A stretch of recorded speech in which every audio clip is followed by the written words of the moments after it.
Apocalipsis 16. Continuamos ahora nuestro estudio de Apocalipsis. Por culpa de mi nieta, que pidió estudiar Apocalipsis, cuando le pregunté a Amanda qué quería que el abuelo predicara, dijo de una vez Apocalipsis. Y aquí estamos en Apocalipsis. Creo que me va a llevar el resto de mi vida. Ya vamos por el número 27. Hoy, el mensaje número 27. Vamos a dar la introducción para efectos de la grabación. Muy buenos días para todos. El Señor les bendiga. Continuamos nuestra serie sobre el libro de Apocalipsis, partiendo de Apocalipsis capítulo 16. Esta es la Iglesia Pacto de Gracia, una iglesia presbiteriana y reformada en Costa Rica. Y vamos a leer las copas. Estamos en medio de las copas. Estos es el último ciclo, ¿verdad? De sellos, trompetas y ahora copas. Y solo vamos a leer dos copas, la cuarta y la quinta. Versículo 8. Apocalipsis 16, 8. El cuarto ángel derramó su copa sobre el sol, al cual fue dado quemar a los hombres con fuego. Y los hombres se quemaron con el gran calor, y blasfemaron el nombre de Dios, que tiene poder sobre estas plagas, y no se arrepintieron para darle gloria. El quinto ángel derramó su copa sobre el trono de la bestia, y su reino se cubrió de tinieblas, y mordían de dolor sus lenguas, y blasfemaron contra el Dios del cielo por sus dolores y por sus úlceras, y no se arrepintieron de sus obras. No sé si tuvieron oportunidad de escuchar el sermón pasado para como encarrilarse, ¿verdad?, en lo que estábamos. Recuerde que ha habido dos ciclos anteriores, el ciclo de los sellos y el ciclo de las trompetas, que describen el gobierno soberano del Cordero contra sus enemigos y contra los enemigos de la iglesia. Recuerde que Apocalipsis, haciendo un breve resumen, recuerde que Apocalipsis nos revela realidades importantes que los ojos físicos no ven, pero son realidades importantes para el cristiano. El mensaje de Apocalipsis nos es dado para que sepamos cómo vivir entre la promesa y la consumación. Nosotros estamos en medio del tiempo. Las promesas que fueron plasmadas en las Escrituras hace 2000 años, y la venida de Cristo, que es cierta y no ha pasado todavía. Por esto se llama Apocalipsis, que significa ¿qué? Revelación, manifestación. Se ha manifestado a Cristo, manifestado su profecía acerca de los tiempos. Ahora estamos en el último ciclo de copas. Y este ciclo es de juicio final. Estas copas mezclan el juicio final en la tierra, pero nos lleva más allá. Se mezcla el juicio final y el juicio eterno, ¿verdad? El castigo eterno sobre los enemigos de Dios. Y varias de las copas retoman matices de las plagas de Egipto. Vamos a ver en la quinta copa que retoma lo que pasó a Egipto. Pero vamos con la cuarta copa, versículos 8 y 9. Dice que el sol quemó a los moradores de la tierra y se quemaron con gran calor y blasfemaron. Querido amigo, el final del juicio de Dios contra los rebeldes involucrará la misma creación. Hasta el momento, ahorita, por ejemplo, Dios permite que su sol, así como su aire y su agua y sus flores y sus animales bendigan a todos, creyentes e impíos. Chicos, ¿cuáles son las cosas que más les gustan de la naturaleza? A algunos, las flores, las aves, mascotas. La creación es bellísima. Vea qué día más hermoso. Vea las naranjas o algo que veo en ese árbol. Mire, esta creación es maravillosa, hermano. Y hasta el momento, como dijo Jesús, Dios hace salir su sol sobre creyentes, sobre buenos, justos y malos, pero no para siempre. Llegará el momento cuando Dios retirará sus bendiciones comunes y los mismos elementos de la creación serán siervos del Dios para castigo. Y esto es lo que vemos en esta copa. Recordemos siempre que la creación es sierva de Dios. No es como dicen los evolucionistas ateos de que esto salió de no sabemos dónde, de un Big Bang al azar y que camina por leyes impersonales que nadie sabe de dónde venían y que esto es aquí así porque sí. Así no es, mi hermano. Esta creación es sierva de Dios. Ahorita bendice a todos.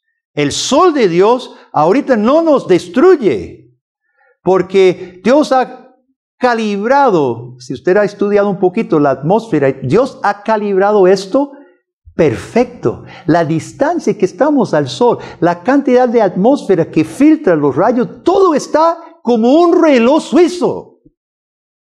Pero llegará el momento en que Dios retira su freno contra el mal y los mismos elementos de su creación se tornarán instrumentos de juicio y de castigo. En versículo 9 leemos la reacción: blasfemaron. Pregunto, ¿qué capacidad tiene el corazón humano de endurecerse? ¿Qué capacidad tiene el corazón humano de endurecerse? ¿Mucha o poca? Aquí estamos viendo la capacidad increíble, hermano. Estos saben, lea lo que dice 9. Blasfemaron el nombre de Dios que tiene poder sobre estas plagas. Saben que Dios tiene poder sobre lo que está pasando. Y aún así levantan su boca contra el Dios y blasfeman contra Él. Oiga, la Biblia llama esto ¿qué? ¿Corazón de qué? Corazón de piedra. Y así serán todos que van al infierno. Mire, no vaya a creer nadie, nunca. No vaya a creer aquel cuento, aquel mito que anda por ahí de que dicen, no, de por sí, en el infierno van a ser los fiesteros y los chavalos ahí. ¿A quién le interesa estar en el cielo con arpas y ángeles? Y no, prefiero estar con la gente con que siempre estuve. Así no va a ser el infierno. No esperen ninguna muestra, ni de compasión, ni de simpatía, ni paciencia, ni siquiera de lógica en el infierno. Mire qué ilógico esta gente. Contra el Dios que los está juzgando, levantan su boca y su corazón y blasfeman contra Él. Eso no tiene lógica. Eso no tiene lógica alguna. Ahora hablemos muy claros para cada uno de nosotros aquí. Así nacimos todos, usted y yo. Así nacimos nosotros, con este corazón, que dice Romanos 3:23, por cuanto todos, ¿qué? Pecaron y están, ¿qué? Destituidos de la gloria de Dios, siendo justificados solamente mediante la gracia de Dios en Jesucristo.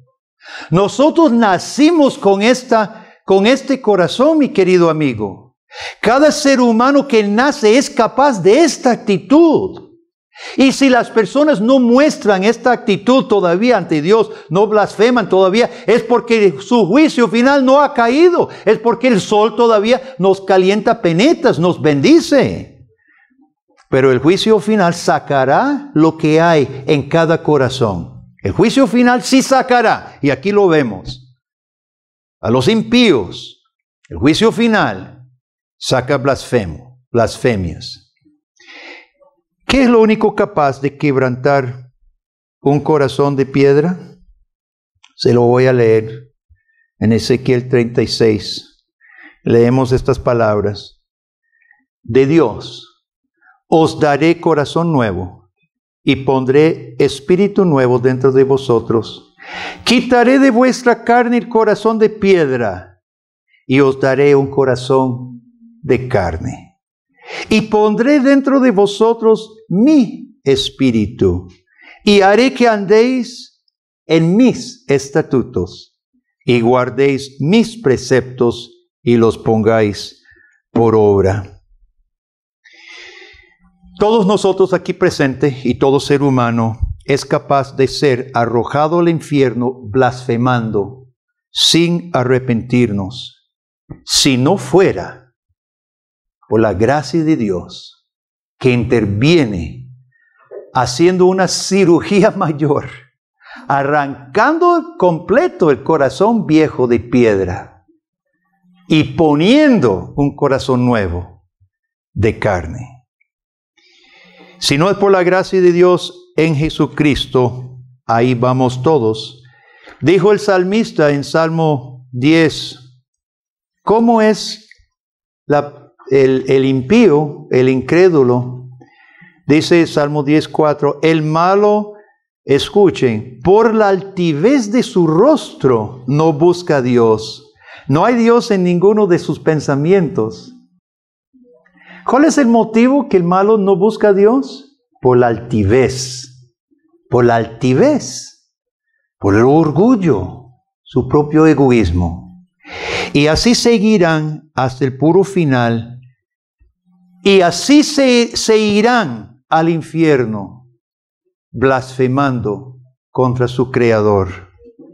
En cambio, oiga lo que el llamado que Dios nos hace en Isaías. Dice Dios a través del profeta, buscad a Jehová mientras puede ser hallado. No para siempre Dios va a poder ser hallado, mi querido amigo. Buscad a Jehová mientras puede ser hallado. Hoy es día de salvación. Hoy es el día apropiado.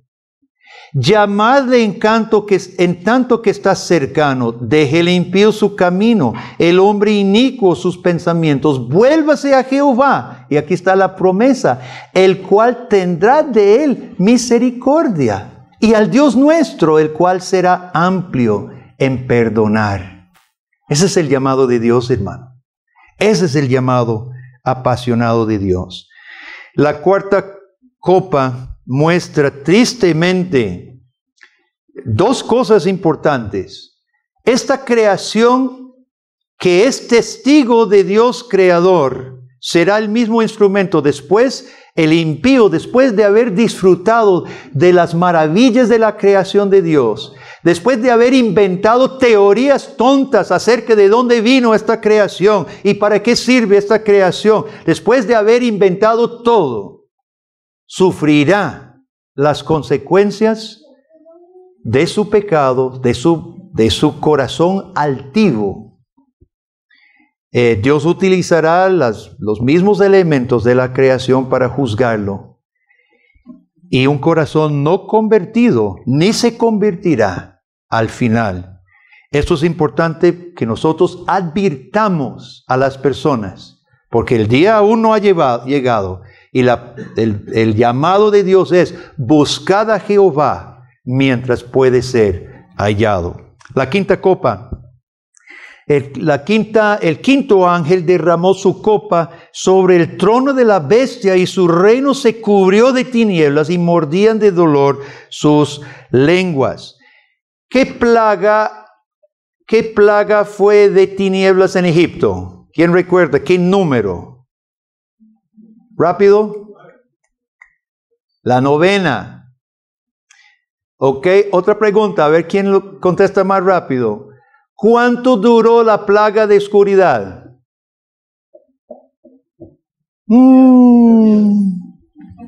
3 días. 3 días. ¿Qué hemos dicho 1000 veces de este púlpito que hemos dicho? Lo importante de conocer el Antiguo Testamento. No podemos entender el Nuevo sin el Antiguo. Querido hermano, si usted desconoce el Antiguo, por favor, vaya a su casa hoy y comience su lectura del Antiguo Testamento. No espere más, porque yo voy a seguir diciendo esto cada vez que hago estas preguntas. Esa fue una pregunta fácil. Todo el mundo sabe de las 10 plagas y debería saber de cuánto duró la plaga de oscuridad. Ahora, otra pregunta. ¿Cuál fue la última plaga?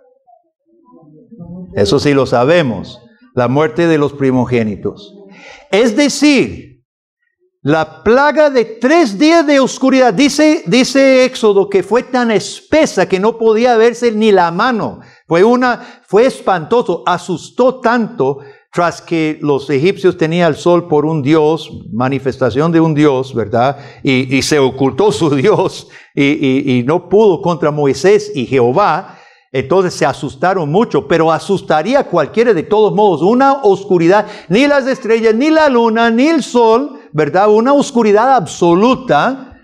Se asustaron mucho. ¿Y qué fue? Presagio, preludio de la muerte de todos los primogénitos. Aquí, hermanos, que cae oscuridad densa sobre el trono de la bestia es preludio de su destrucción final. Eso es lo que está representado aquí. Ahora, las tinieblas caracterizan el reino de Satanás. Satanás usa la mentira, usa el engaño, el subterfugio. La Biblia contrasta el reino de Dios con la luz. Jesucristo mismo en Juan capítulo 3 dice estas palabras. Juan 3 versículo 19 dice: esta es la condenación, que la luz vino al mundo y los hombres amaron más las tinieblas que la luz, porque sus obras eran malas. Porque todo aquel que hace lo malo aborrece la luz y no viene a la luz para que sus obras no sean reprendidas. Mas el que practica la verdad viene a la luz, para que sea manifiesto que sus obras son hechas en Dios. Las tinieblas caracterizan Satanás, la bestia. Y nosotros, a nivel de la vida común, nosotros sabemos que la noche oculta muchas cosas malas. ¿Cuántas cosas hacen de noche? ¿Cuántos robos? ¿Cuántas entregas de drogas? ¿Cuántos adulterios? ¿Cuántas maquinaciones de una y otra cosa se hace bajo cobertura de noche, esperando que la noche esconda lo que las personas planean hacer? ¿Cuántas cosas a nivel humano? Montones de cosas suceden en la noche, pues bajo oscuridad.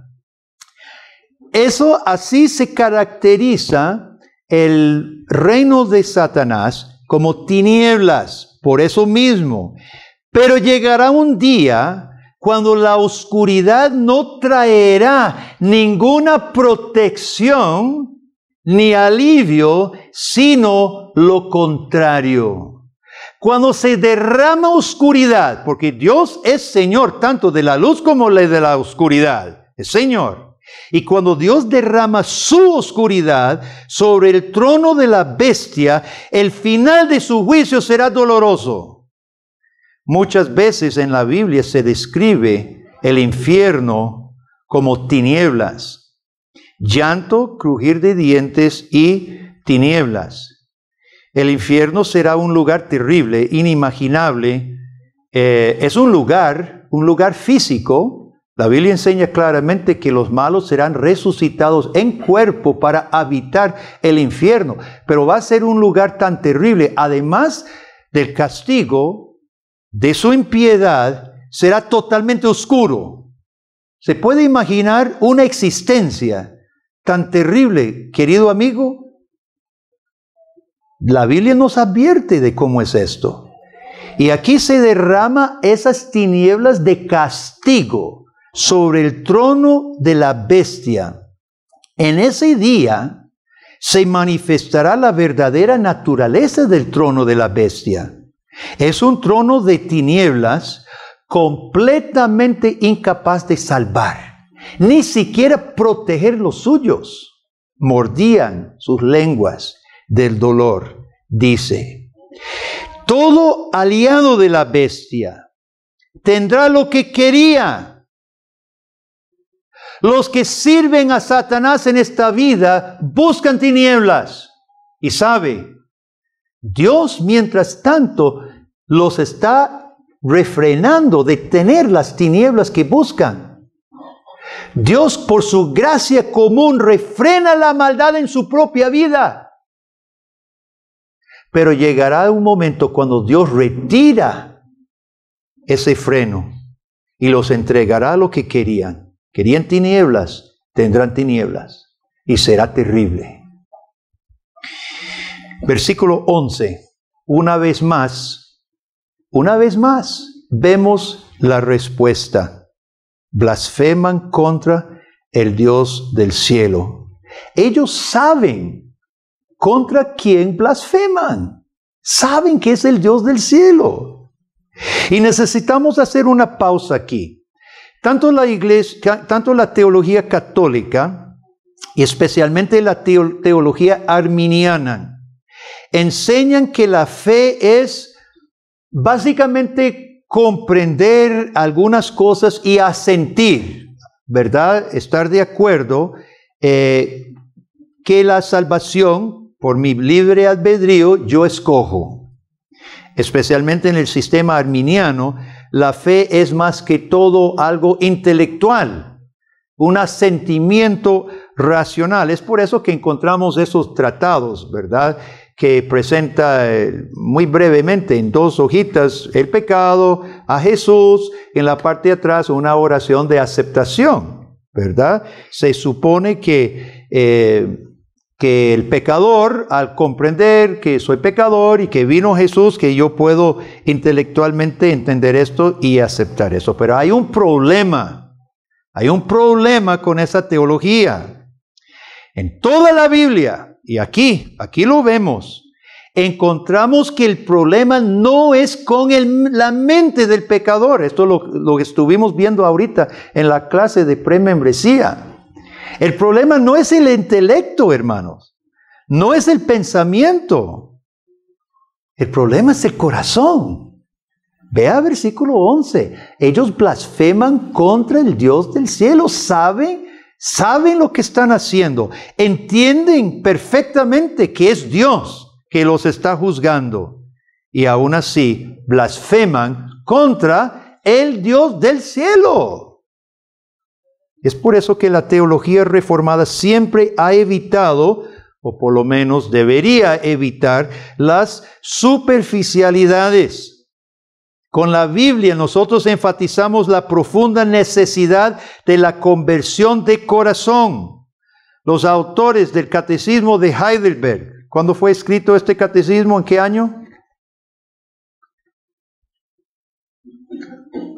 1555 por ahí. ¿Qué era, Nathan? Perdón, 53, 63. Este catecismo reformado define bíblicamente, resume, y nosotros utilizamos todavía estas preguntas y respuestas para la instrucción de los hijos y de la iglesia. Define cuál es la perspectiva bíblica y reformada de la conversión. Vea lo que dice en pregunta y respuesta 88. ¿De cuántas partes se compone el verdadero arrepentimiento y conversión? ¿En qué consiste la verdadera conversión? ¿Es simplemente entender y asentir? Eso no es lo que dice el catecismo. Escuche la respuesta. De 2 partes. La muerte del viejo hombre y la vivificación de nuevo. Nada menos. Nada menos que morir y volver a nacer. Pregunta 89. ¿En qué consiste la muerte del viejo hombre? En que sintamos pesar de todo corazón de haber ofendido a Dios con mis pecados, aborreciéndolos y evitándolos. Esto es mucho más que comprender algunas cuantas. Todo el mundo sabe que Dios creó el mundo y que Jesús vino al mundo y lo crucificaron y resucitó. Todo el mundo sabe eso. Pero no todo el mundo es convertido. La verdadera conversión consiste en sentir pesar de todo corazón de haber ofendido a Dios con mis pecados, aborreciéndolos. ¿Sabe por qué tenemos un grave problema en el mundo religioso, hermano? Porque las iglesias están llenas de personas que nunca pasó por este proceso. Nunca sintieron ningún pesar. Nunca aborrecieron su pecado. Pregunta 9, ¿qué es la vivificación de nuevo? ¿Qué significa nacer de nuevo? Es alegrarse de todo corazón. Fíjese en el énfasis del corazón. El corazón representa lo más profundo del ser humano, sus anhelos, sus actitudes, sus metas, todo lo que usted es en el centro de su ser. Ese es su corazón. Es alegrarse de todo corazón en Dios por Cristo y desear vivir conforme a la voluntad de Dios, así como ejercitarse en toda buena obra. ¿Sabe por qué las iglesias están llenas de personas que nunca pasaron por eso? Porque nunca pasaron por esto. Nunca se alegraron por Dios en Cristo. Nunca desearon vivir conforme a la voluntad, ejercitándose disciplinas en toda buena obra. Las personas de la bestia saben contra quién blasfeman y su problema es uno de corazón. Nosotros debemos evitar dos errores. Uno es el error arminiano, cuando nosotros estamos pensando en la naturaleza del evangelio y cómo compartir el evangelio, debemos evitar dos errores. Uno es el error arminiano que pretende comunicar razones y evidencias que se supone que toda persona sensata aceptaría y hace un llamado superficial. Debemos evitar, hermanos, las superficialidades y entender que esto es un problema de raíz, es un problema de corazón. Pero el otro error es el error calvinista, que enseña que ya y como solo Dios puede cambiar el corazón de piedra, nosotros no podemos hacer nada. Solo esperar que Dios actúe si Él quiere. Esto es totalmente antibíblico también. El Dios soberano se sirve de medios para la conversión. Hay varios medios. Quiero mencionar dos medios principales. Primero, la presentación apasionada del Evangelio. La advertencia de juicio. La súplica, el ruego que se arrepienta. Y nadie más que Dios mismo nos ha puesto el ejemplo. Escuche las palabras de Dios. A todos los sedientos, venid a las aguas. Los que no tienen dinero, venid, comprad y comed. Venid, comprad sin dinero, sin precio, vino y leche. Inclinad vuestro oído. Venid a mí. Oíd y vivirá vuestra alma.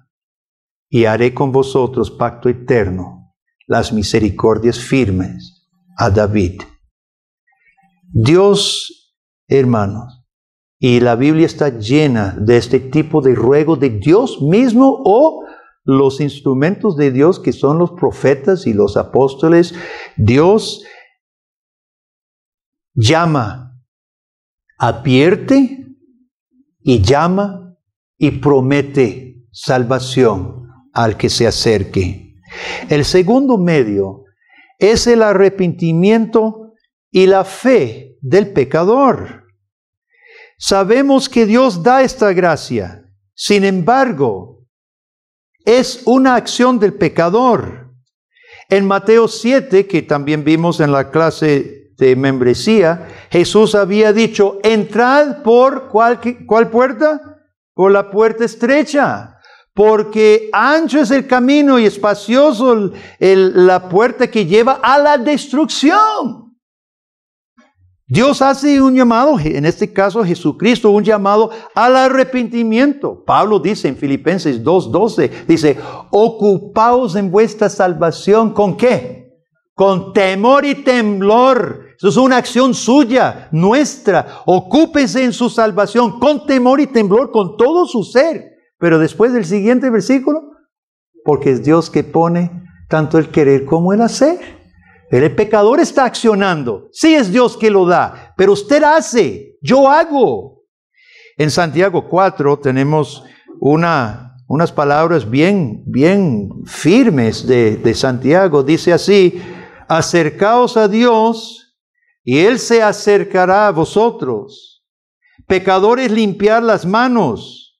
Vosotros los de doble ánimo, purificad vuestros corazones. Afligíos y lamentad, y llorad. Vuestra risa se convierte en lloro, vuestro gozo en tristeza. Humillaos delante del Señor, y Él os exaltará. Este llamado, hermano, es un llamado al pecador a responder en arrepentimiento y fe. Dios da esta gracia mediante su evangelio. Pero no debemos preocuparnos por lo que Dios vaya a dar o no vaya a dar. Nosotros obramos a nivel humano, es nuestra tarea. Y un llamado calvinista toma en cuenta todo el ser humano, no solo el intelecto, sino el corazón, la voluntad. El malo entiende que no sirve a Dios. El malo entiende que no sirve a Dios. Ese no es su problema. Nosotros tenemos que no solo advertir del juicio que viene, sino hacer un llamado muy serio y muy sincero al corazón, a que se arrepienta, que se convierta y que crea. Yo quiero concluir con 3 preguntas. La primera es esta.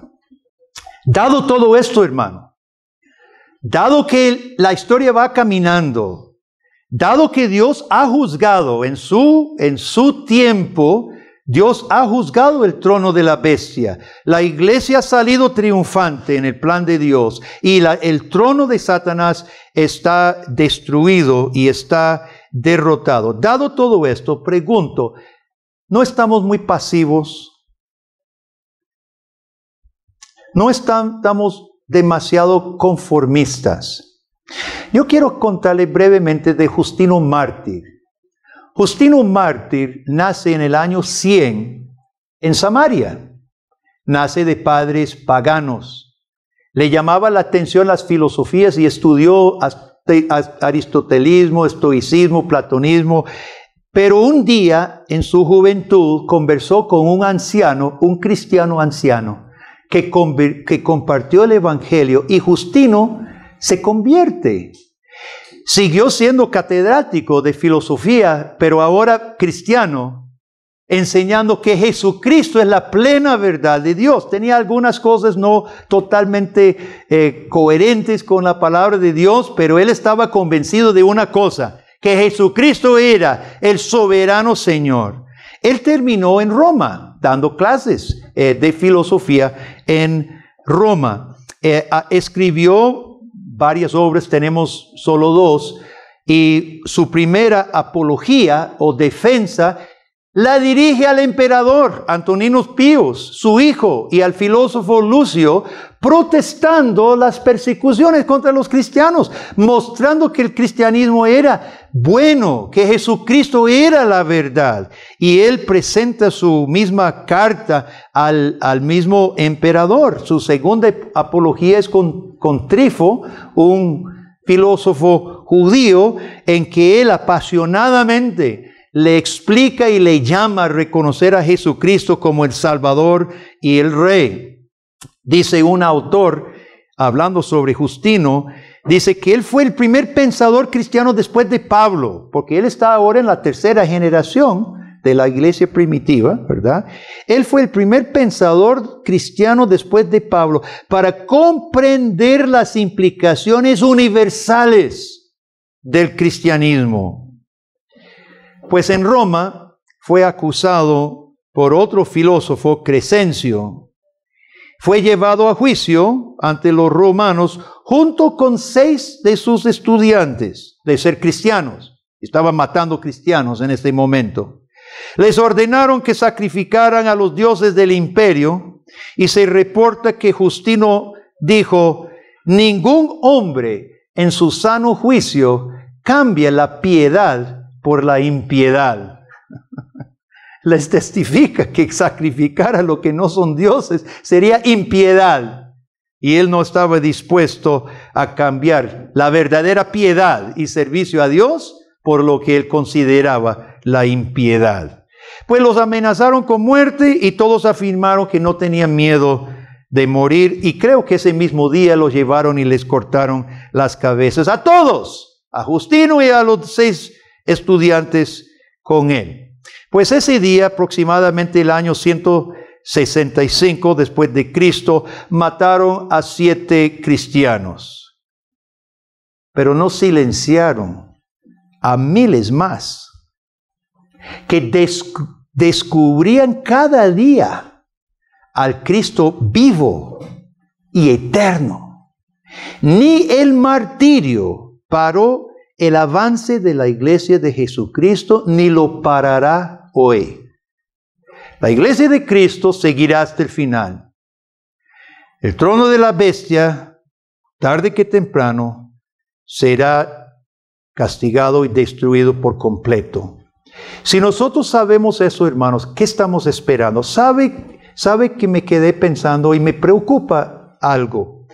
En Latinoamérica ahorita hay mucha presión en contra del cristianismo. Los gobiernos mismos en contra de lo que es el matrimonio tal como la Biblia lo define. En contra de la misma vida, apoyando aborto, el infanticidio, en contra del derecho de los padres a criar a sus hijos, y los estados utilizan materiales desde primer grado para pervertir y distorsionar lo que es un enfoque cristiano de la vida. ¿Y quiénes son los que están rebatiendo y refutando, hermanos? Si usted mira por internet, yo no veo protestantes. Yo no veo que sean protestantes. A los que yo veo son católicos. Yo les pasé ayer un link de Chinda Brandolino, que viene a Costa Rica, creo que en este próximo mes, un defensora elocuente, estudiosa, contra el aborto, en favor del matrimonio, la familia, tal como la Biblia la describe, una médica católica. Sarah Winters, una brasileña, anteriormente una feminista radical, abortista, pro-gay, hoy convertida a la fe católica y elocuentemente defendiendo la familia y la vida. Nicolás Márquez, Agustín Laje, desenmascarando la ideología de género, de dónde vienen las consecuencias, defendiendo la vida también, el matrimonio heterosexual. Católicos. ¿Dónde están los presbiterianos reformados? Vuelvo a preguntar, sabiendo que el trono de la bestia está bajo condenación, ¿no estamos muy pasivos? ¿No estamos muy contentos, muy conformistas, hermano? Nada más dejo la pregunta. Segunda pregunta. ¿Oramos más por peticiones de salud, peticiones físicas, que por la salvación y conversión de las personas? Ya sabemos que la respuesta. Yo no quiero ser legalista ni poner una cuota. Pero dada el nivel de importancia, hermanos, no sería correcto por cada oración por salud y sanidad tuviéramos 10 para la conversión de las personas que nos rodean? Ni tenemos uno y uno.